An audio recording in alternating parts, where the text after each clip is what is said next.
Before I start, I realize I'm probably going to get questions where you're probably going to be wondering what these on the wall are. So I'll explain that quickly a minute before I start. So I have two copies of the exact same edition of The Shaping of Middle-earth. One, of course, is perfectly intact. Well, the other just completely fell apart. But then I decided to take advantage of that because in The Shaping of Middle-earth, I reprinted some of Tolkien's very first maps that he made of Beleriand, which is the land in the First Age where the Tales in the Silmarillion take place. And so I decided to just stick them on my wall for display. So first of all, we have like the cover here. And then here's Tolkien's first map of Arda, the world where Middle-earth is.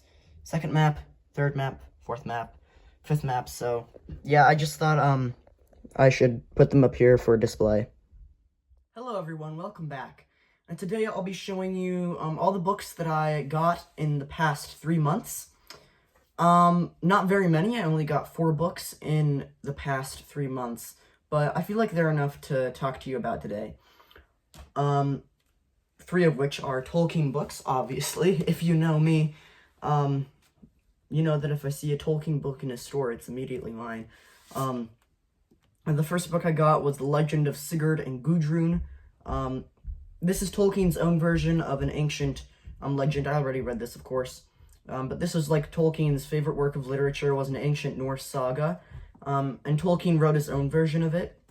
And so that's basically what this is, and it also has a bunch of commentary and in-depth analysis with Christopher Tolkien, his son. I definitely recommend this book. I did review it a while back, so I'll leave a link in the description to that if you want to hear me talk more about it. But The Legend of Sigurd and Gudrun by J.R.R. Tolkien, it's his own version of an ancient Norse legend. I would recommend it. The next book that I got was one very similar. It is Beowulf. Now, you've likely heard of Beowulf. There are many translations out there, and this is Tolkien's very own translation of Beowulf. And this was published after he died by his son, Christopher Tolkien. So Christopher Tolkien also has a commentary and analysis alongside it. I haven't read this one yet. I got it only recently, but from what I could gather, it is the translation of Tolkien's translation of the ancient epic called Beowulf, the Dragon Slayer. And it has a commentary by Christopher Tolkien, and I think it has some commentary by J.R.R. Tolkien as well from his lecture notes when he lectured his students in Oxford on Beowulf. So I'm really eager to dive into this book. I've already read a bit of the introduction, and I'll probably read some of it today. I'll probably get started on it today. I'm guessing it's going to be a 10 out of 10 or a 9 out of 10 like all Tolkien books are, for me, of course. So, yeah.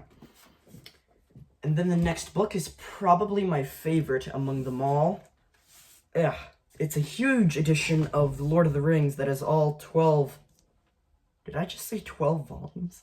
That has all 3 volumes of The Lord of the Rings put into one gigantic book. This deluxe edition is illustrated by the author, Tolkien himself, and it has some beautiful elvish along the edges of the pages. And this says, 1 ring to rule them all, 1 ring to find them, 1 ring to bring them all, and in the darkness bind them. So it's the same inscription that's found on the ring verse. A beautiful deluxe edition. I did unbox it a while back, so I will also leave a link to that. Now, something interesting as a little side note, I just discovered that when this book was originally put out, it was like $120, and that was 4 or 5 years ago, I think, that this edition was first released, and now it's as low as $40. So with some of the new deluxe editions of Tolkien books that I've been wanting, maybe I should just wait a couple years and they'll get way cheaper. So yeah, a beautiful deluxe edition. Not very expensive, or at least not as expensive as it used to be. And there's the Eye of Sauron. It's actually... paper fell out. It's actually underneath the dust jacket as well, the Eye of Sauron. So then when you put it over here, it's like that. So that's pretty cool. And it also has 2 maps inside it, one of which fell out. I can get that later. So the deluxe edition of Lord of the Rings, beautiful edition. I'll probably read out of this edition sometime. I'll treat it very carefully, of course. I won't try to wreck it, but I'll read out of it someday. It'll be a really fun experience reading it alongside Tolkien's own illustrations, and really interesting seeing like how Tolkien envisioned his own world through his illustrations. So, there. Whew, that book was heavy.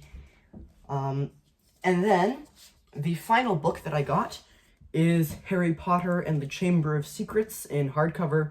This is the second book in the Harry Potter series. I already own all the Harry Potter books in paperback, but I'm collecting all the hardcovers as my paperbacks are all but completely destroyed. And as you can see on my shelf here, I have all of the hardcovers so far except the third book. So I only have the third book to collect now. Harry Potter and the Chamber of Secrets. I should probably reread this series. It's been a while, and I remember really enjoying it when I first read it. So, Harry Potter and the Chamber of Secrets in hardcover.